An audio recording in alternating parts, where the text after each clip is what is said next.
Please ಯಾರು ಕಣ್ಣಾಕ್ಬೇಡಿ, ನನ್ನ ಗಂಡನ ಮೇಲೆ ಒಟ್ಟು ಬಂದ್ಬಿಡ್ತದೆ. ನಮ್ಮ ಮನೇಲಿ ದಿನ ಶುರು ಆಗೋದೇ ಆಸೆ ಸೀರಿಯಲಿಂದ. ಕ್ಯಾಮ್ರಾ ನೋಡಿದ ತಕ್ಷಣ ಮಕ್ಕ ಮುಸ್ಕೊ ಹೊಡೆತಾಳಲ್ಲಪ್ಪ.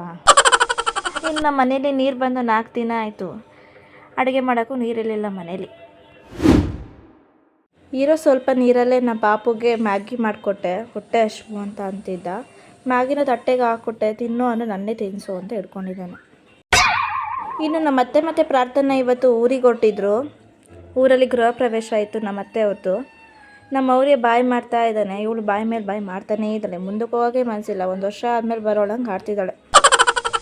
ನಮ್ಮ ಮನೆಯವ್ರು ಇವಾಗ ಫ್ರೆಶ್ ಅಪ್ ಆಗೋಕ್ಕೆ ಹೋಗಿದ್ದಾರೆ. ಹೊರಗೆ ಹೋಗೋಣ ಅಂದರೆ ಈ ಥರ ಡ್ಯಾನ್ಸ್ ಮಾಡ್ತಿದ್ದಾರೆ. ಅದ್ರ ಜೊತೆ ನಂದು ಒಂದು ಇರಲಿ ಅಂತ ನನ್ನ ಮಗ ಇನ್ನೊಂದು ಸ್ಟೆಪ್ ಹಾಕ್ತಿದ್ದಾನೆ. ಇವನು ಹುಡುಗ ಆಗಿನೇ ಇಷ್ಟೊಂದು ಮೇಕಪ್ ಮಾಡ್ಕೋತಿದ್ದಾನೆ. ಅಕಸ್ಮಾತ್ ಹುಡುಗಿ ಆಗಿದ್ರೆ ಹೇಗೆ ಮೇಕಪ್ ಮಾಡ್ಕೋತಿರ್ಬೋದು ಅಂತ ಯೋಚನೆ ಆಗ್ತಿದೆ.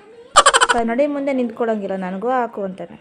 ಕೊನೆಗೂ ನಾನು, ನಮ್ಮ ಯಜಮಾನ್ರು, ನಮ್ಮ ಪಾಪು 3 ಜನನೂ ರೆಡಿಯಾಗಿ ಸವಾರಿ ಹೊರಟ್ವಿ. ತುಂಬ ದಿನ ಆದಮೇಲೆ ನಮ್ಮ ಯಜಮಾನ್ರು ನಾನ್ ವೆಜ್ ಹೋಟ್ಲಿಗೆ ಕರ್ಕೊಂಬಂದಿದ್ದಾರೆ. ಅಂದಮೇಲೆ ಬಿಡ್ತೀವ, ಚೆನ್ನಾಗಿ ಜಡ್ದಾಕ್ಬಿಟ್ಟೆ. ನಮ್ಮ ಮನೆಯವರು ಡಯಟು ಅಂದ್ಕೊಂಡು ಸ್ವಲ್ಪ ತಿಂದರು. ಮಿಕ್ಕಿದ್ದೆಲ್ಲನೂ ನನ್ನ ಮಗ ಬಿಟ್ಟಿದ್ದು, ನನ್ನ ಗಂಡ ಬಿಟ್ಟಿದ್ದು ಎಲ್ಲನೂ ನಾನೇ ತಿನ್ಕೊಂಡು ಖಾಲಿ ಮಾಡಿಬಿಟ್ಟೆ ಕೊನೆಗೂ. ನೋಡಿ ಇವಾಗ ಹೇಗೆ ಕಚ್ತಾರೆ ಅಂತ. ನಮ್ಮ ಪಾಪು ನಾನೇ ತಿಂತೀನಿ ಅಂತ ಹಠ ಮಾಡ್ತಾಯಿದ್ದೆ. ನೋಡಿ ನಮ್ಮ ಯಜಮಾನ ನನ್ನ ಮೇಲೆ ಹೇಗೆ ಸೇಡು ತೀರ್ಸ್ಕೊತಾರೆ ಅಂತ. ಮತ್ತು ನಮ್ಮ ಪಾಪು ಒಂದೊಂದೇ ಸ್ಪೂನ್ ಎತ್ಕೊಂಡು ತಿನ್ನೋ ಅಷ್ಟರಲ್ಲಿ ನಿದ್ದೆನೇ ಬಂದ್ಬಿಡ್ತು ನನಗೆ. ಈ ಲಾಲಿಪಾಪ್ ಎಲ್ಲ ಅವ್ನು ತಿಂದ ಅಂದ್ಕೊಂಡಿದ್ದೀರಾ? ಅಲ್ಲ, ನಾನೇ ತಿಂದಿದ್ದು ಕೊನೆಗೆ. ಮತ್ತು ಹೊಟ್ಟೆ ತುಂಬಿಸ್ಕೊಂಡು ಇವಾಗ ನಮ್ಮ ಯಜಮಾನರು ಬಿಲ್ ಪೇ ಮಾಡ್ತಾ ಇದ್ದಾರೆ. ಮತ್ತು ನಾವು ಮನೆಗೆ ಹೊರಟ್ವಿ. ವ್ಲಾಗ್ ಇಷ್ಟ ಆದರೆ ಪ್ಲೀಸ್ ಫಾಲೋ ಮಾಡಿ.